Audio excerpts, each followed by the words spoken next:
as it didn't mention Israel's right to self-defense in the wake of an unprecedented attack by Hamas. Michelle Kellerman, NPR News, the State Department. The U.S. House's GOP conference is dropping Representative Jim Jordan's nomination for House Speaker, essentially leaving the chamber leaderless and unable to approve critical legislation. Two Republican lawmakers tell NPR a secret vote was held today. Cameras caught Republican lawmakers such as Congressman Dusty Johnson of South Dakota emerging from the meeting, visibly frustrated with the whole process and with a deepening rift among Republicans. In remarks to CNN, Johnson responded to criticism from his colleague from South Carolina, Representative Nancy Mace, who backed Jordan. Let's be clear. Nancy Mace, it's been a long time since she's done anything productive to move forward this broader team. America's got real problems. And this is a time where we need people who are interested in problem solving, not self-aggrandizement. Kenneth Chesbro, a lawyer who proposed a plan to submit fake electors for former President Donald Trump, has pleaded guilty in the Georgia election interference case. Chesbro, Trump, and 17 others were charged with conspiring to overturn the 2020 election result. Sam Greenglass of member station WABE reports. As Kenneth Chesbro appeared in Judge Scott McAfee's courtroom, 450 potential jurors gathered upstairs for a trial that was set to begin next week. That trial will not go forward. Chesbro pleaded guilty to one felony count of conspiracy to commit filing false documents. He'll serve 5 years probation, fulfill 100 hours community service, pay $5,000 in restitution, and testify at the trial of his co-defendants, including Trump. The plea comes a day after co-defendant Sidney Powell entered a plea deal. A trial date has not yet been set for the remaining defendants. For NPR News, I'm Sam Greenglass in Atlanta. You're listening to NPR News. This is KUOW News. I'm Paige Browning in Seattle. Over 50 community members gathered in Seattle's Central District last night, demanding change following a drive-by shooting. Stray bullets hit the A for Apple Learning Center Monday afternoon. Selena Justice was at the meeting with her family and 2-year-old daughter, Soleil, who was inside the daycare when stray bullets came through the window. She's so young, she really doesn't know what happened, but she said, "Mama, there's a hole in my school. Mama, we have to fix my school." The shooting reportedly stemmed from an altercation from a parking lot across the street, and Justice wants the owners of that lot to step up security. Actually take care of all of the violence that's been happening in this parking lot so that it doesn't spill over into the whole neighborhood. Justice also says she wants a larger police presence so they can respond to violence. Washington's Republican representatives continued supporting Jim Jordan for U.S. House Speaker today. Republicans Dan Newhouse and Kathy McMorris Rodgers voted for Jordan, a fixture of the right-wing bloc of the party, but he lost ground overall and is out of the running now. The Republican Party is looking for a new speaker candidate. Republicans have a 9-member majority over the Democrats in the House. Every Democratic Congress member that voted, including those from Washington, voted for Democrat Hakeem Jeffries for Speaker. Seattle's new drug law that makes it a gross misdemeanor to possess illegal drugs takes effect today, but city officials say they do not expect to see people booked in jail as a result. Amy Radel explains. Mayor Bruce Harrell says that under the city's new drug law, police should refer drug users towards services whenever possible. Police are instructed to focus their enforcement on individuals who are using drugs in public and harming others. In most situations, Harrell's spokesperson says police will take the offender to a nearby precinct and introduce them to a case manager. A spokesperson for the city attorney's office says police do not plan to book anyone into jail on simple drug possession, only if there are additional charges. Amy Radel reporting. This is KUOW. Support for NPR comes from NPR stations. Other contributors include Dataiku, a platform for everyday AI, dedicated to helping teams move beyond the lab to build generative AI applications at enterprise scale. DATAIKU.com. Welcome to Friday. Welcome to KUOW's Week in Review. I'm Bill Radke. I'm your host. When once a week we sit for an hour, I'm sitting anyway, you might be jogging, I don't know, but we discuss what happened this week with local journalists who can explain, who can contextualize, Maybe they'll debate a little bit. We'll talk about express toll lane charges a little bit later in the show. They charge you money so you can drive faster. So what's the right price for speed? That and more ahead. Let's welcome our panel, Seattle Channel host and producer, Brian Callanan. Welcome back. Great to be here, Bill. Good to see you. PubliCola co-founder and publisher, Erica Barnett. Hi, Erica. Hey, Bill. Thanks for coming. Seattle Times investigations editor, Jonathan Martin. Welcome back. Hey, Bill.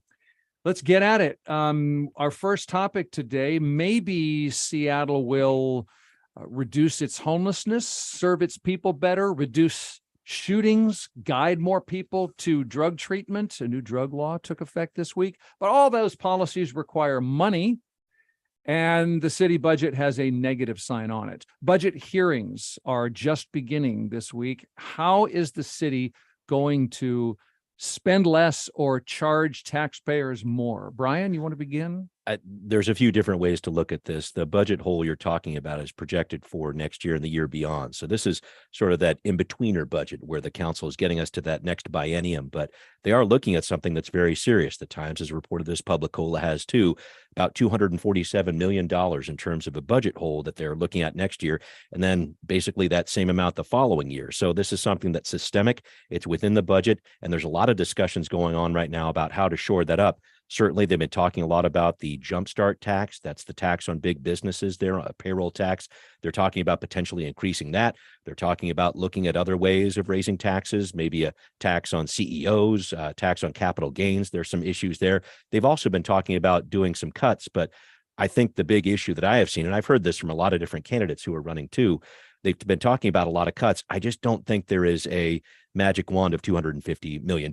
And there's going to be a lot of discussion about how to streamline the budget and make sure that every dollar screams, as Mayor Harrell has sometimes put it. But at the same time, it's going to be difficult to shore up that amount. And I don't think that's, I think that's basically the bottom line I'm seeing.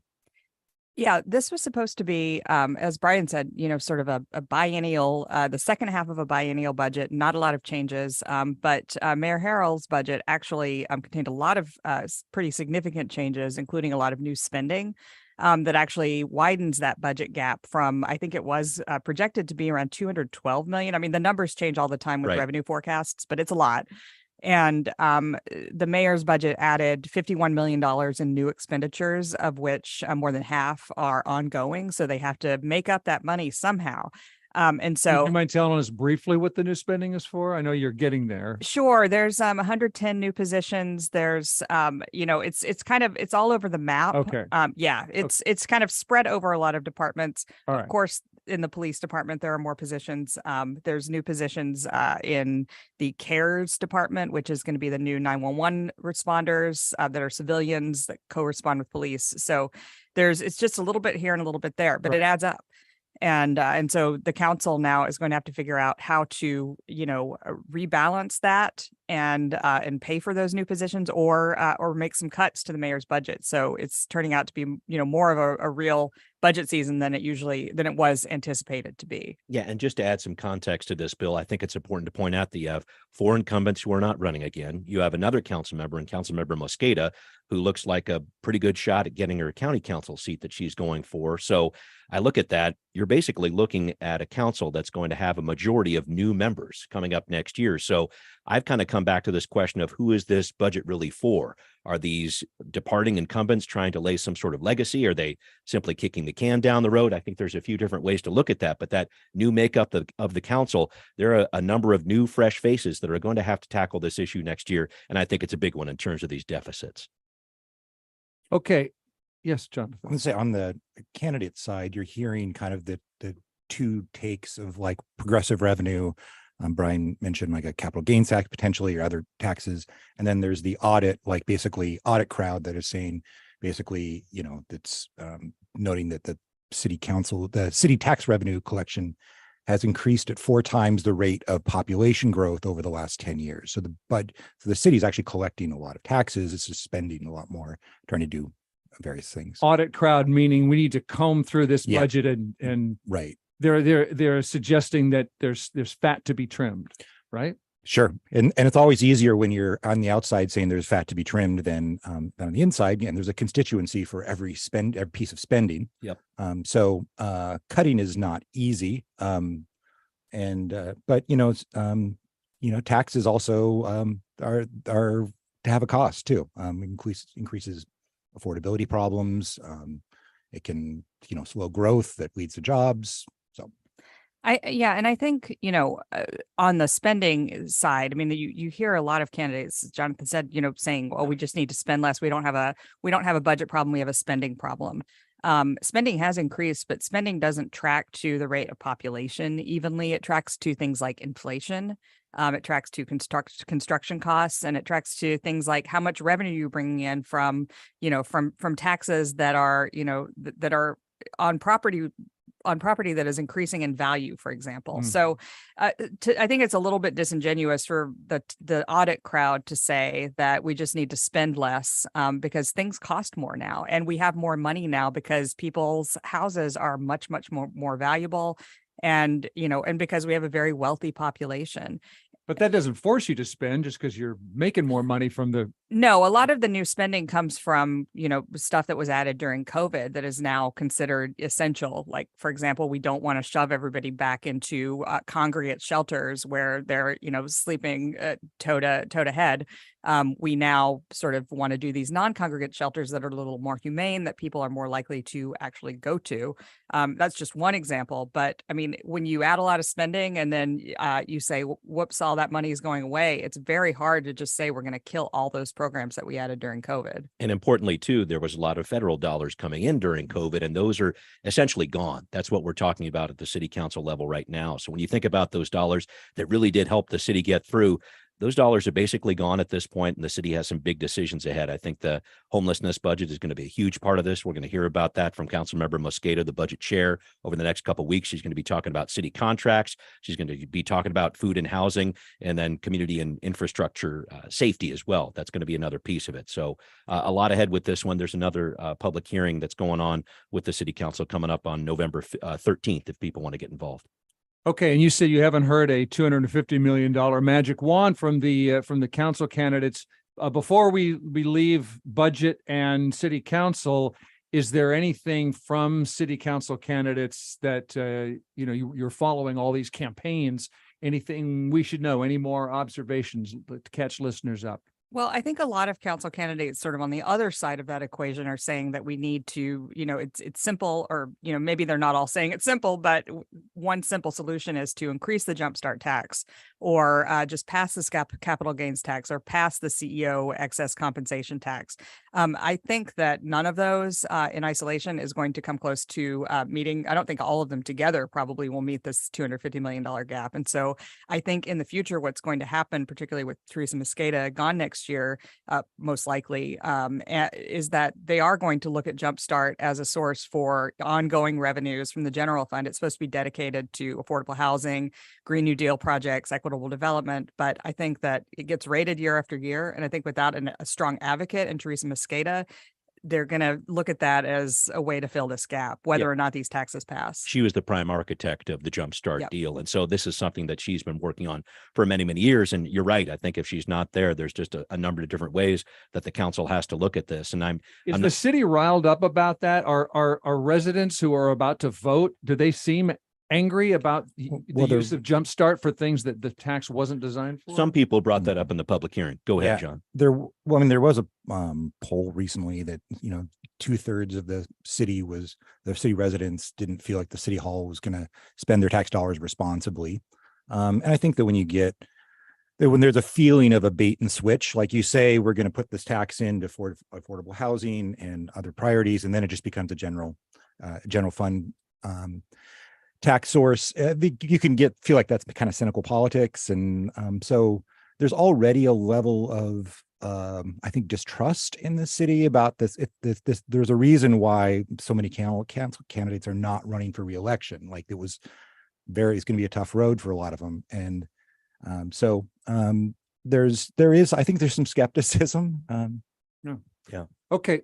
Let's talk about the new drug law that I briefly mentioned that officially took effect this week, today, actually. Holding or publicly using illegal drugs in Seattle, that's a gross misdemeanor now. KUOW reporter Amy Radel says that doesn't mean every drug user is going to jail. Mayor Bruce Harrell says that under the city's new drug law, police should refer drug users towards services whenever possible. Police are instructed to focus their enforcement on individuals who are using drugs in public and harming others. In most situations, Harrell's spokesperson says police will take the offender to a nearby precinct and introduce them to a case manager.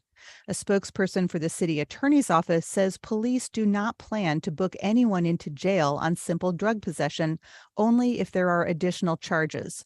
So, Erica, then who will be most affected by this new law? Drug users who want to quit, residents who don't like looking at drug use, who? I mean, I think this new law has been oversold. Its impact is likely to be quite minimal. And that is because the city has not funded any additional diversion. It's for a couple of reasons. One is that the city has not funded any additional diversion case managers, these folks that the mayor is talking about. It funds the exact same number. So when you're talking about, there's a program called LEAD that does diversion, but they're just going to have to switch their strategy from diverting people from community referrals, which is what they do now, to police referrals. So it's going to become a police referral agency. So that's on one end. On the other end, of course, they're not going to book people into jail for simple possession. There simply are no jail beds available. The jail is very understaffed. It remains so. And so on that end, you're not going to see this sort of, return to the drug war in that sense either. So I just think this bill has been, I don't know that it's necessary, but I also don't know that it's going to have a whole lot of impact one way or another for any of those people you mentioned. It was politicized so quickly when the council engaged with it. And remember, this is something with regard to our state's drug law that it required a special session this year. This is something that went into overtime. And so the council, I guess, felt compelled to do the same thing and went into their own overtime and trying to suss this out and, tacked on an extra 100+ days in terms of making this decision when it was before them in June. And I hear exactly what you're saying here, Erica. And the interesting thing to me is just watching how this drug law, which the state tried to set with this gross misdemeanor, how different cities around the state are going to handle it, because I think it really does depend on that city and what resources they have or don't have. And I think about cities who do not have the resources that Seattle has, and how are they going to enforce this themselves? So this is exactly what you're saying. I'm frustrated by seeing the lack of services that are involved. Are there ever going to be enough services? I don't know about that. I severely doubt that. But I do know in talking with a number of different service and treatment providers out there, they're concerned about this. And they're worried that this could turn into a situation where arrests are made first and that treatment promise is not exactly held up by the city. So I think that's a concern going forward. I should catch listeners up and just say this used to be a felony and that wasn't enforced in Seattle, and now it's a gross misdemeanor that is theoretically enforced in Seattle, but as we're saying, not so much. Yeah. I'm watching how this kind of plays out in the city council races, and it feels to me like a litmus test kind of thing, where you say you support the law, you're kind of read as a certain type of kind of more of a centrist candidate, and if you didn't support the law, you're read as kind of a more progressive candidate. It's kind of about, there's a crowd in Seattle that wants more accountability for people who are using drugs in public and probably also sleeping outside. And so I just think it's interesting the way that you can have two candidates that agree on most issues and they disagree on one, and that becomes the wedge. Totally seeing it in District 7, and exactly what you're saying. It's with Bob Kettle, the challenger, saying, hey, Andrew Lewis, you should have made a decision on this back in June. Lewis saying we needed the extra time to make this into a better law that the police support, et cetera. So, well, and Kettle not only said you should have made a decision, but had an ad that was very inflammatory in which Sarah Nelson, another council member, said that because of this 100 whatever day delay, 5, he says, that countless people died. Because of this delay in the vote, because that presumably will no longer be dying, under that equation now that the vote has passed. So starting today, it's such a disingenuous and really kind of offensive argument that the fentanyl crisis is going to be solved by this, because that is a false promise, and that not passing this law at the city level, because it's already a gross misdemeanor at the state level, which means it's a gross misdemeanor here. Yep. That not passing this particular law is killing people. Yeah, like I said, I think it feels more like virtue signal, kind of political Oh, yeah. signaling than Right. And your point about the jailed bookings is totally right. If going to have the jail is not going to book people, and Brian's point about how this is going to play out outside of Seattle, it's going to be far more interesting outside of Seattle, because there are many areas of the state have very little resources for treatment. And you have probably a demand from people to really hold public drug use accountable. So I would be looking like in the city of Lakewood or in Spokane or in Wenatchee. What is this? How is this new law going to play out? Yeah. Let's go then from drugs to shootings, of which we had more this week. A fatal shooting at Golden Gardens Dog Park in Ballard, a shooting near a daycare in the Central District. More shots fired in the CD this morning, by the way. It looks like the city is going to buy a gunshot detection system. Is that the plan?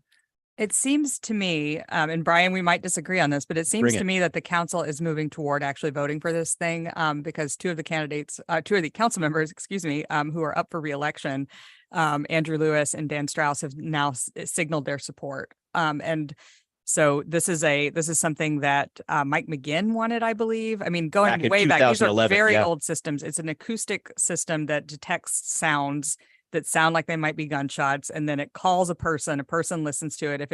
If they say it's gunshots, then police rush to the scene.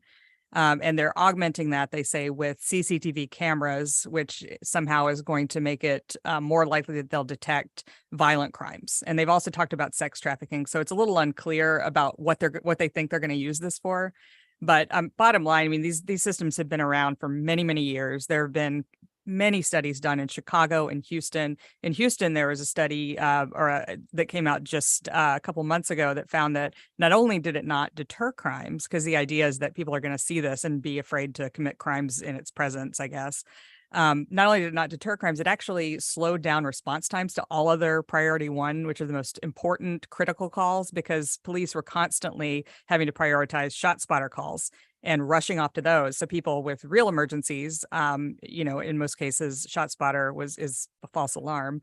Why a false alarm? The technology's not there to know whether it's a gunshot or not? Well, there is no technology to know whether it's a gunshot. It's a person. And it's not, when I say false alarm, I don't mean that it necessarily wasn't gunfire, but people are often going to the scene of something that might have been gunfire, and it's long after the people who have actually been involved in it have left.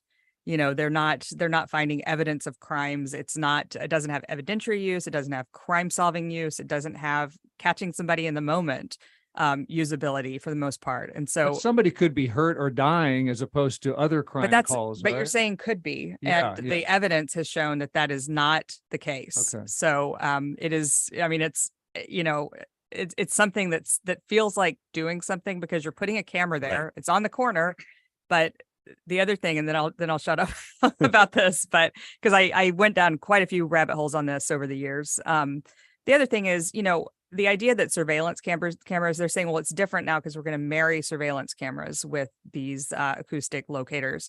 But there are surveillance cameras literally everywhere. I mean, if you get a police report, if you ask for, all the evidence related to a crime, you're going to get surveillance camera from every angle.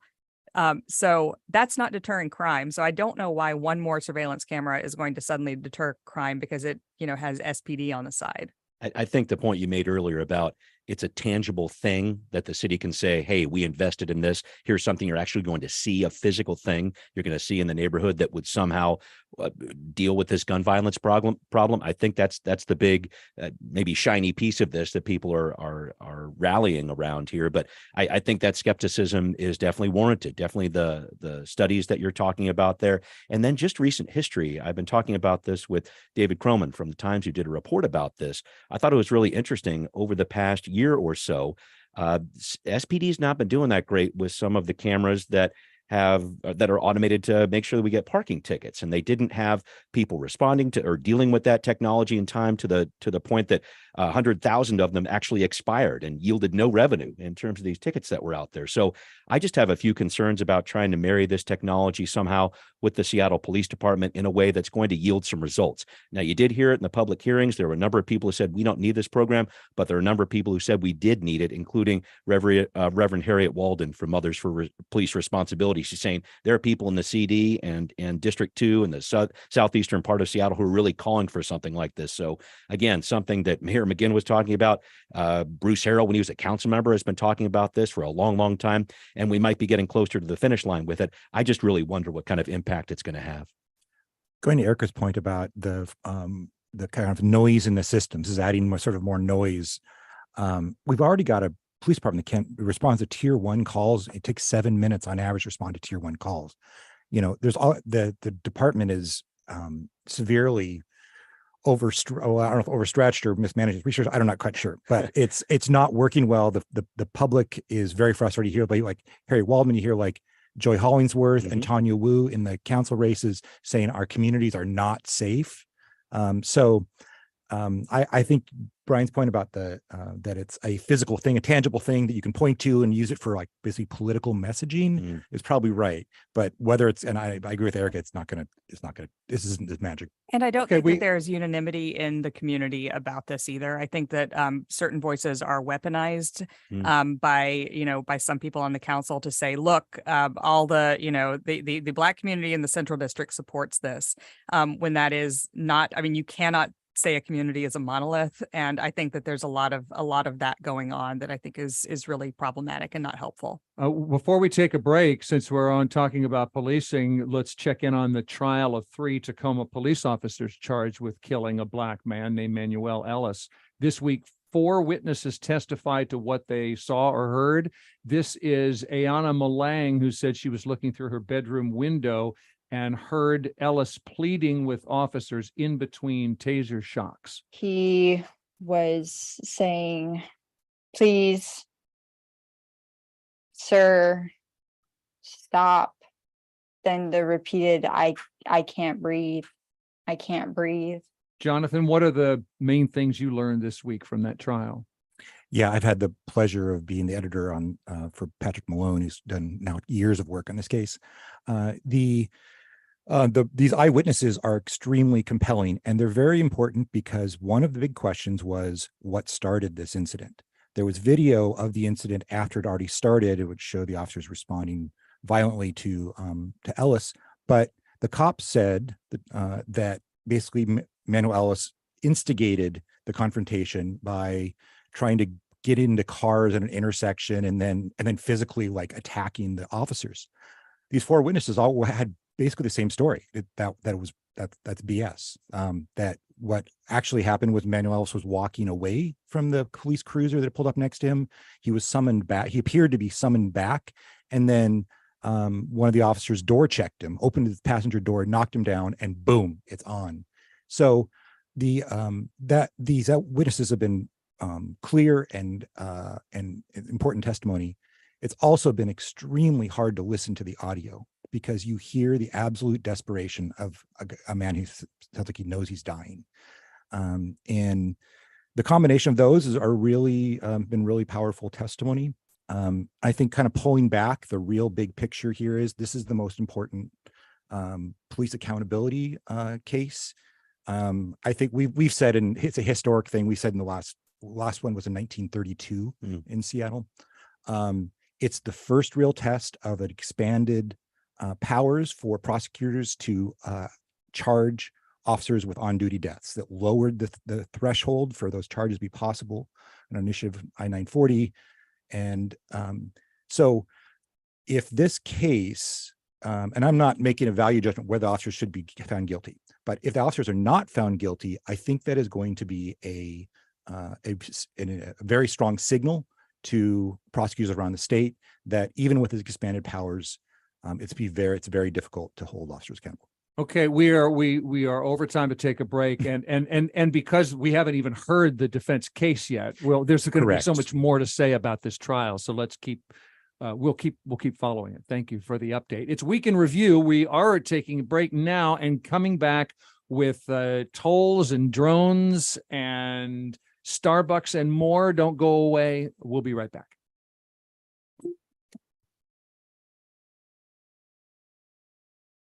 Support for KUOW comes from Amazon. Partnering with food banks across Washington state, Amazon is committed to helping meet the needs of families experiencing food insecurity by donating and delivering 6.7 million pounds of food to families in need. Hey, my name's Claire McGrain, and I'm a producer for Seattle Now, KUOW's local news podcast. Every weekday morning at 6, our team of journalists and producers share the most impactful stories affecting our region, all in under 15 minutes. Learn something new and connect with our city by searching for Seattle Now wherever you get your podcasts. Support for KUOW comes from Ocho Candy, an organic and fair trade chocolate candy company. A sampling sponsor at the Woodland Park Zoo Pumpkin Bash, Ocho Candy makes small batch candy bars and minis. Available now at local co-ops or at ochocandy.com. KUOW's Week in Review is online now. You can stream it at YouTube or Facebook. You will see me, I'm Bill Radke, and we've got PubliCola's Erica Barnett, the Seattle Times' Jonathan Martin, Seattle Channel's Brian Callanan, catching you up on the week just gone by. And we began the show talking about Seattle taxpayers. How about toll payers, Brian? The state's express toll lanes on 405 and Highway 167. Drivers complain when they cost $10. How's about 12 or 15 or 18? Yeah, it looks like it's going to be in between 12 and 15, and some great reporting by Mike Lindblom in the Times about this. But this is something where the state really has to deliver on its promise of saying, okay, we're going to increase the speed for people who are using these lanes here. And the lever they have to do that is raising these prices. Now, when's this going to happen? This is something they're going to discuss over the next year or so. There's going to be some public outreach over this, but I think there's just a larger issue, and you're kind of alluding to it here. Does this turn into a Lexus lane type of a thing where people who have more are able to have the right to get through traffic? You know, it's one of those base issues where I think this is talked a lot about on the East Coast, where they've been using tolls for many, many years on many, many different roads, and it's just kind of part of the fabric of the community. It's relatively new here on the West Coast and certainly in Washington state. So that's why I think there's some more attention to this. But I got to say, some of these tolls are not as big as some of the roads on the East Coast. So will people pay them? It's what the market will bear. And that's sometimes a difficult discussion to have. Yeah, I mean, I think they are already Lexus lanes, if that's, if that's our sort of measurement. I mean, $10 is more than a lot of people can afford, on an everyday basis, certainly. But, I think this is exactly what the plan was. I mean, from the very beginning, like it is supposed to be a lane where you can go faster and buy your way in to bypass everybody else. And if you don't charge more, then it's going to become the same as all the other lanes, thus losing its value as a hot lane, completely a high occupancy toll lane. The speeds have slowed down. Mm-hmm. The speeds have slowed down, and they have to be above 45 miles an hour 90% of the time by law. So, or by policy. And so, you're buying your way into a skip lane. Now, my question is, are there other alternatives? I mean, it would make more sense perhaps to have dedicated bus lanes than to have, this situation where everybody assumes that they're going to be able to drive across both these bridges, or on both these roads rather, and always be able to go quickly. I mean, it's just not going to be possible forever to do that. And one of the arguments for needing to charge more is not just that it's going too slow, but that they need more money than anticipated to widen I-405 and to widen 167. And I would just point out that roads always fill up. It's a well-known, well-documented principle called induced demand. And what's going to happen? They build another lane, and that lane's going to be full. So and then you're going to pay to get out of it. And then you're going to, maybe we'll have like a two-tiered lane system. I mean, it's not great for anybody. Well, I think that the hot lanes were actually created for the buses, so you could have the buses have a faster way through. And there was a little bit of a, sort of a bargain here that you have buses and also buy your way in. I go into Brian's point about the East Coast tolls. Like, we already fund our transportation system with regressive taxes. Gas taxes are regressive. The vehicle licensing fees are regressive. And for a system that should be equitable and open for all, level playing field, having the regressivity get worse, get magnified with Lexus lanes, just feels icky. It just feels like bad public policy. I guess just the backstory here in terms of why this is happening. This is a situation where the state needs more dollars. Its gas tax revenue has been falling. You look at some of these big projects like covering up 520, as they're talking about. Hey, there's going to cost $800 million. They get in the bids a couple of months ago. Actually, it's going to be $1.3 billion. I mean, these costs are going up for the state. They're seeing their revenues drop in terms of gas taxes, and they're saying, okay, this is about the only thing that makes sense. I'm not condoning it, but I think this is the line of reasoning. This is the thing that makes sense. People who use this should be paying for it. And so when you talk about those added costs they're talking about, and when you talk about, what these lanes were meant to do, I guess that's the rationale going forward, but it's not comfortable. The legislature is swimming in money. I mean, they just added the capital gains tax, but the state budget has just been ballooning.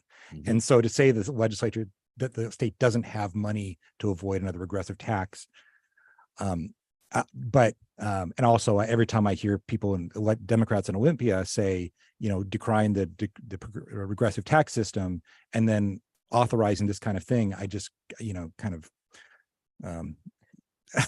have some questions. Yes, have some questions. Yeah, I do think that one decision they could make is to stop widening roads. I mean, I'm from Houston, land of the 24 lane Katy freeway, or it might be up to more than that by now. And guess what? It didn't fix traffic. Traffic is still bad. So they could make a decision that, maybe we don't need to spend this money. I mean, talk about a spending problem, and save them however many billion. I think it just went up $4 billion. So don't do the whole project. It's just going to get clogged up anyway. All right. Well, where this stands is that commissioners voted to seek public comment. So you have a say in this, listener. There's going to be a vote in January on raising tolls in February or March. And the prices could increase to as much as $15 by next spring. And they could go to $18 by the year 2025 if that is approved. It's big bucks for sure. And it's something that I know the public's going to weigh in on. And I hope they let the commissioners know this is something that's going to impact a lot of people. Well, if paying tolls is raising your blood pressure, what if your blood pressure medication just dropped out of the sky? Ooh, there we go. This week, Amazon announced it's doing same-day prescription drug delivery in Seattle. And in Texas, they deliver meds via drones. And Brian, these are not the first delivery drones. Indeed. There was a drone program that started in 2016. Domino's Pizza actually delivered a pizza in New Zealand. The research I have done on this indicates it was a chicken cranberry pizza, which is absolutely disgusting. New Zealand, you need to do better with that. But it's one of these things where I think by the year 2019, again, some of the research I've seen on this, we had about 9,000 of these drones actually out and delivering. It looks like next year that's going to go up to about 110,000 drone deliveries. So it's UPS, we're talking about Amazon, we're talking about Domino's. A number of these companies are jumping on board with this. And I can see Erica boring some holes in the back of my head on this one. She's not a fan. Not your head. Yeah, I mean, I think that this is a labor story. This is Amazon. I mean, you have to ask, like, A, do we need this? The answer is no. But B, why? Well, wait a minute. If someone needs their prescription medicine and they need it soon, right? Well, I think that back in the olden Here she times, goes. Okay. back in olden times, you could get the prescription, at the pharmacy next to your doctor's office. I don't decry the convenience of getting stuff by mail, or I've certainly ordered prescriptions by mail myself, and usually they come from DoorDash, another company that has a lot of labor issues. But for drones, when a company institutes roboticization, I think I'm saying that right, like drones, you have to ask, well, why are they doing this? And they're doing it because they think it will save them money, at least eventually, by cutting labor. And Amazon did the same thing with putting robots in its distribution centers. I think eventually they want to have all robots and no humans in those centers. I think that the goal is just to reduce human workers. And I mean, the just walk out places like at Climate Pledge Arena, also reduce the number of human workers. So I think it's a labor story. And I think we should really, if we have a concern for the economy, for people, being able to get jobs that don't require, college degrees, and that, that are going away, we need to ask ourselves every single time a new technology like this comes out, why are they doing this and who does it impact? And, I mean, same thing with, grocery self-checkout lines. I mean, you can name any number of examples that have been labor reducing devices by big corporations. But the way to shore up your economy is to stand against the tide of technology. I don't think technology is a tide. If PubliCola reporters would just copy your stories out manually, think of the number of workers. There are so many. I could just get AI to write all my stories. I mean, your voice is out there a lot. We could probably get a pretty good AI. I was going to say, I mean, I don't know if you're aware of this, Eric. Cover our jobs, we care, right? But when it's just the lowly grocery worker. Yeah, Erica, but I think the point is, I don't know if you knew this, but Bill is a cyborg. And so he's got kind of a soft spot for this story, I think. Yeah. I appreciate what Eric is saying. That I think 15% of the male workforce is in transportation. Yeah. And that's been the big issue with like the driverless trucks, the freight trucks, because long haul truck driving is a really good profession for guys. But I think Bill's right. I think it is a tide. I think the push to have industrialize our economy is inevitable. I wonder what kind of climate benefits there might be to a drone delivery versus a truck delivery.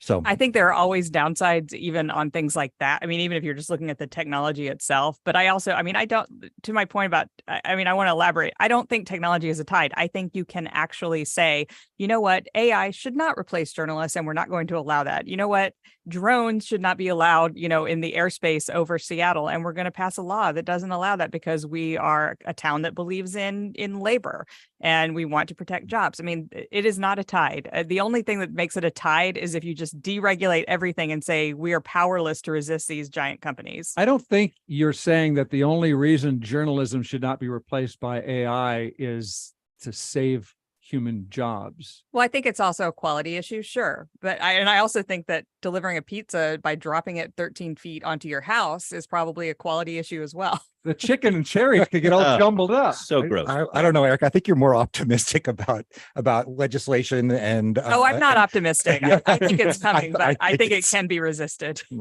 All right. Well, when we talk Amazon, we do note that Amazon is among KUOW's financial supporters, and the fact that I got no money for covering this story is just, it's a crime. It's a real crime. Okay, let's take a break again, come back, and we'll run through some more stories that we haven't gotten a chance to mention yet, but maybe happened this week while you were busy having another life. We are going to take a break and come right back on KUOW's Week in Review. Your chicken and cranberry pizza is on the way, Bill. Excellent. Support for KUOW comes from Sound Painting Solutions, a full-service painting contractor serving Seattle and the East Side for over 10 years, specializing in residential interior and exterior painting and carpentry services. More at soundpaintingsolutions.com. As part of our community, you share key values with KUOW and NPR, like integrity, accountability, and trust. It's almost our fall membership drive, and we're counting on listeners like you to stand up for what you value. Support this service by becoming a monthly member at KUOW.org/donate. Support for KUOW comes from UW Medicine, where the same doctors caring for patients are also advancing medical research and teaching the next generation of physicians. More at uwmedicine.org/care. UW Medicine, a higher degree of healthcare. This is KUOW's Week in Review, and you are with a panel of local journalists. Not artificial intelligence, not yet. We've got real Seattle Times investigations editor Jonathan Martin, PubliCola co-founder and publisher Erica Barnett, Seattle Channel host and producer Brian Callanan. I'm Bill Radke. We're on the radio and we're streaming at YouTube and Facebook, where you search KUOW Public Radio. You'll find us there. So on Week in Review, we have gone in depth on a few issues. We've talked Seattle budget, elections, drug law, policing, highway tolls, drugs from drones. In case you've been busy this week, I want to more quickly run through some more events of the week gone by that you might have missed. The earthquake drill went off at 3 a.m. on Thursday morning. You hadn't heard that? Slept right through it. Yeah, Me too. Me too. This is the shake alert. Was set to buzz your phone at 10:19 Pacific time, but it went off at 10:19 Greenwich Mean Time, which is now called Coordinated Universal Time. Right. So, Right. I'm glad I slept through that one. That Yeah. would have been a little early. yeah, drop, cover, and snooze. I don't know whether this should be a news story anymore. Amanda Knox said she's glad to be on trial again in Italy. She is the West Seattleite who was arrested for the murder of her roommate in Italy, eventually found not guilty, but guilty of slander for allegedly implicating somebody else in the killing, and she's trying to get that overturned. And I don't know, she might be wishing, although she said, hey, this is good news, that She wants a chance for vindication. she wants vindication. I just don't know whether she wants to be a news story forever attached to this. She's pivoted killing, after this happened. She's pivoted into becoming a pretty effective advocate for innocence cases. The That's same true. way Monica Lewinsky became a advocate for bullying, Right. against anti-bullying. Right. Thank you. Yeah. So I actually covered that case when I was a reporter. Yeah. I got to know Amanda a little bit, and she accused Mumbo of the reason why she That slander bar, is the like- bar owner. yeah, the bar owner, because she was being beaten. Like the cops were beating a confession out of her, and so You don't mean physically. yeah, beaten. yeah, They yeah. oh, And didn't know I mean, that was part of the whole appeal. Anyway, okay. Godspeed. Let's see. Pike Brewing is leaving Pike Street. At least the actual brewing is going. They've been making beer next to the market for 30. I thought it was longer. Sure 30 seems like years it, doesn't yeah. seem like much, but they're going to keep their pub open and move the brewery part to Sodo. Let's see. Don't stop conserving water, says Seattle Public Utilities. We have gotten some more rain, but it's not enough. Mountain reservoirs are still not full enough. We are using less water. We were at 150 million gallons a day a month or so ago. 150. The goal is 100 million. And earlier this week, we were down to 109 million gallons. So not bad. If we all stopped drinking water and started drinking beer that had already been bottled. That's good. That's a good solution right there. Yeah. You Right. got LaCroix. See, you're drinking water shipped from wherever. Can we ship water around? Can we buy water from That's places with The Midwest. see? Okay, so maybe the Midwest. I don't know if the Midwest has too much water right now. I haven't followed, but some parts of the country, right, get deluged, and some parts dry out. And Scotland. That's the big one. They're on red alert right now. is that right? Biggest storm they've had in decades. really? And yeah. Yeah. Yeah, and Germany and Denmark too. moving people those out. photos are incredible. Yeah. Not good. Yeah. So Well, unfortunately, the drones can only carry so much water, so This is that's true. not going to be the answer. right. I found this interesting. Starbucks sued a union that represents some of its employees, a union called Starbucks Workers United, because somebody posted a solidarity with Palestine message on a union social media account. The post was only up for 40 minutes, but Starbucks says hundreds of customers thought it came from the company. They vented at employees, that vandals spray painted stars of David and a swastika on the windows of one Starbucks. A Florida Republican senator tweeted, if you go to Starbucks, you're supporting killing Jews. And the company said its reputation was damaged. They are suing for trademark infringement to try to stop the union from using the company's name. And the union sued back, saying that some worker put up the tweet without the authorization of union leaders. They say Starbucks has defamed them by implying that the union supports terrorism and violence. They're asking a federal court to rule that they can use the name Starbucks Workers United, and they can keep their circular green logo that is somewhat similar to the Starbucks logo. I've never heard of something quite like this. I mean, I think when you strip away all of the content, what it comes down to is a battle between the union and Starbucks over, I mean, I guess, maybe the use of the name, maybe the use of the green logo, but it also, cynically, it could also be a ploy by Starbucks to, try to waste the union's money by suing them over this, because they've never sued them over it before. And I find it, not very credible. That's a post that was up on Twitter X for 40 minutes by a non-verified account, which I don't know if you've followed the machinations at Twitter, but those don't get a lot of play anymore. My account certainly doesn't. Just on the 40 minutes, there's some, I don't know what the numbers are of retweets and replies. Sure. But it's There's still some number, findable. but yeah. but I mean, even saying hundreds, what does that mean? Does that mean that there were hundreds of annoyed people responding in the comments? I mean, and right. the sort of the specific things that you're talking about, swastikas, but also, you hate Israel, you love Israel. Like it's just mixed messages that just seem like they're probably not related.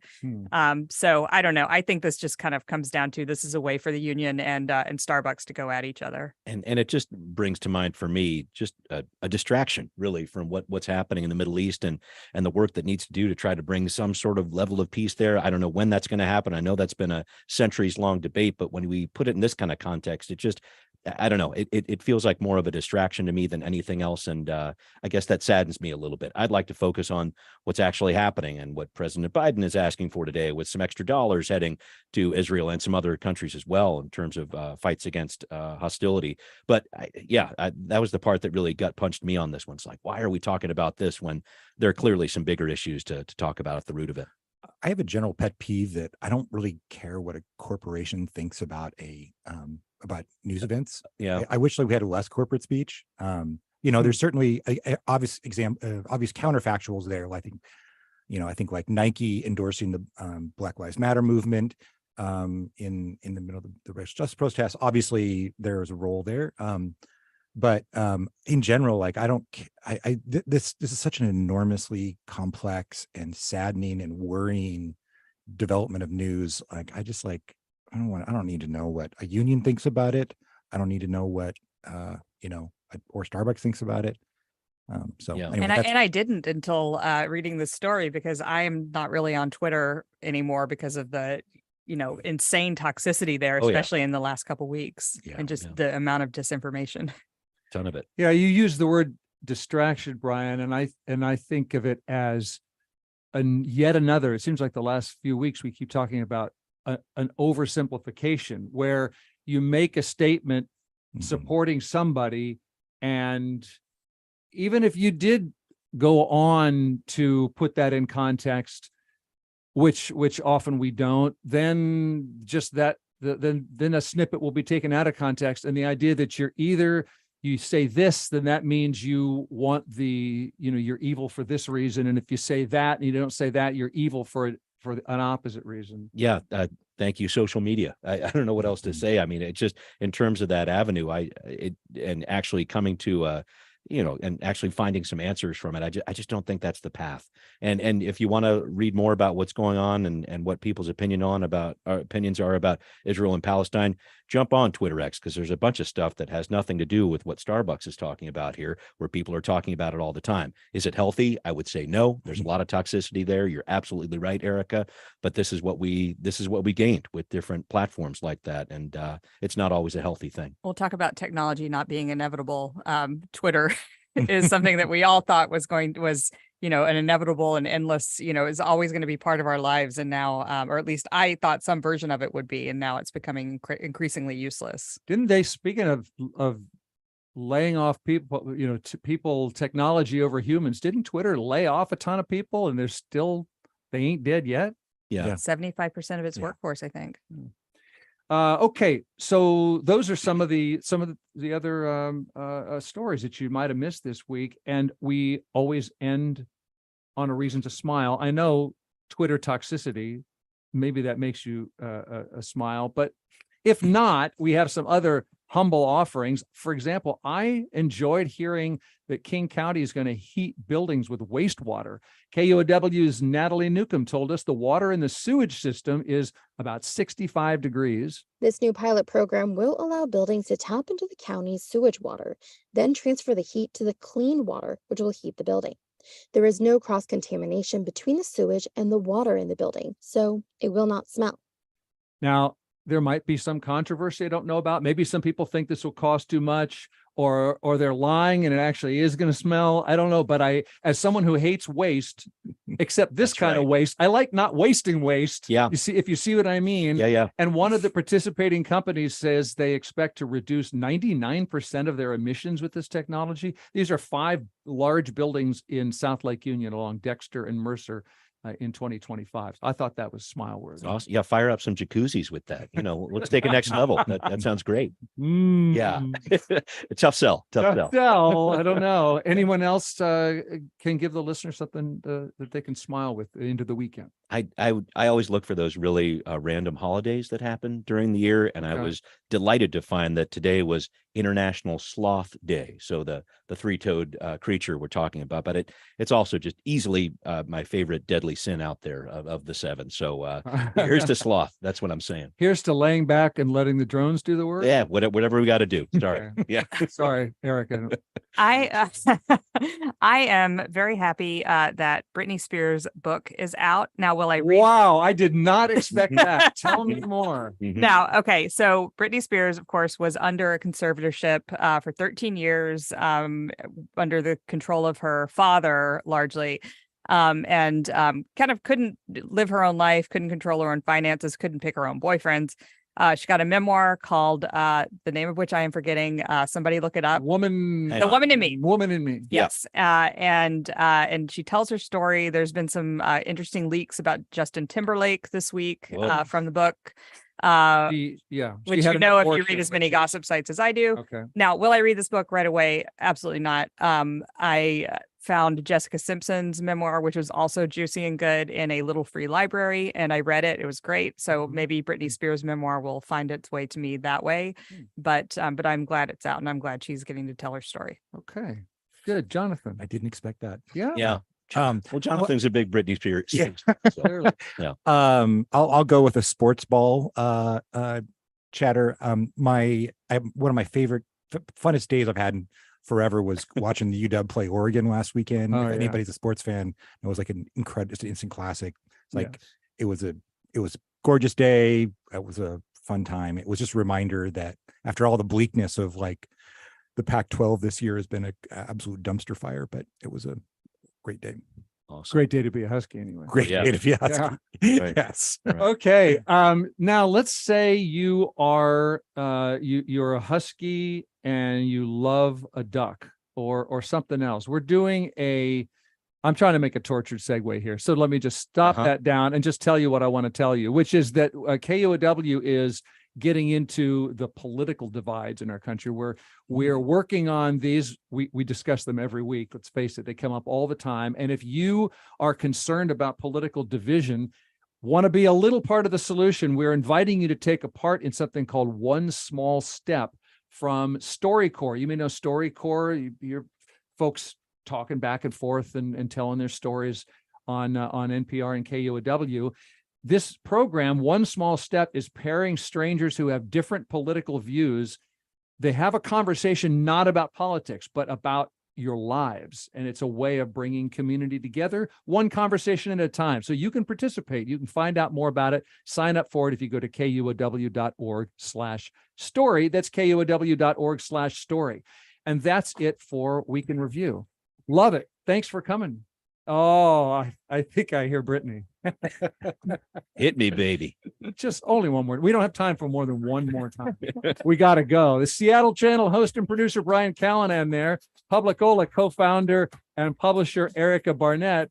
Seattle Times investigations editor Jonathan Martin. We do this show every week, and whoops, we did it again. Yeah. Thank you, everybody. Thanks for coming. Thank you. Week in Review is produced by Kevin Knistet, social media live streaming by Juan Pablo Chiquiza and Tio Popescu. Bernard Ouellet runs the board. Thanks, everybody. See you next week.